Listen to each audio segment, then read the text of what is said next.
Hello and welcome to day 17 of the Social Media for Social Good Advent Calendar. Forget the hashtag adventsmsg. 17 days we've been doing this. Okay, right, what's the theme for today? My theme today is social media is rehumanizing. That might sound like a contradiction to many people. The mainstream media, all over the place. People are obsessed with this idea that social media is dehumanizing things, that people don't interact face to face anymore, that we're replacing screens with real life conversations. I think that's very, very wrong and a very damaging assumption, and I'll tell you why, for at least two reasons that I can think of. There might be more. Firstly, I have met personally, face to face, several hundred, maybe even hundreds of thousands now, people that I would never have met at all if I hadn't first connected with them on social media, particularly Twitter. I can give you a list of them if you like. Maybe one day I'll sit down and write them all down. But it's great. I've met all those people face to face and I would not know them. Because of my social media networks and I travel around a lot, I can go to any city in the country and I can have face-to-face meetings with people who I may or may not have ever met, but the people I've connected with on social media. And one of the great things about connecting people on social media before you meet them in real life is you break down some of those awkward, if you're a bit of an introvert, you break down some of those awkward things that get in the way of relationships when people first meet. Because you've already had those conversations online before you actually meet. So that's one reason why I think social media is rehumanizing.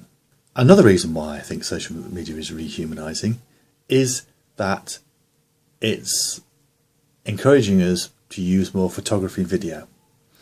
Now, this is a really difficult thing for me to say as an English graduate who grew up loving literature, but that's a fairly rare thing to do.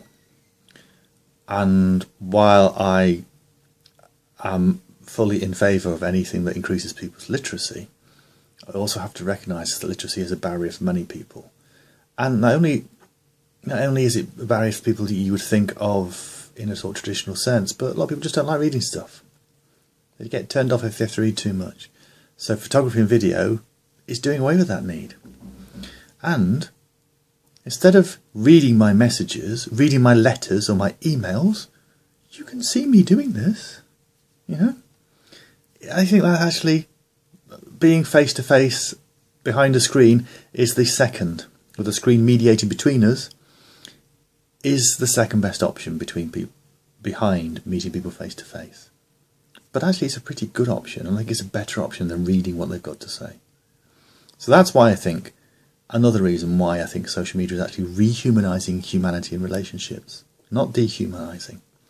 It's very dangerous to say that the stuff is dehumanizing because there's a screen involved. Actually, I think we can still develop online relationships. We can develop online relationships which then, if we choose to, can develop into face-to-face relationships. It's a different side of the same coin. So please don't believe the myths that social media is dehumanizing society. It's just another form of social interaction. Thank you. Don't forget the hashtag adventsmsg. Back again tomorrow for day 18.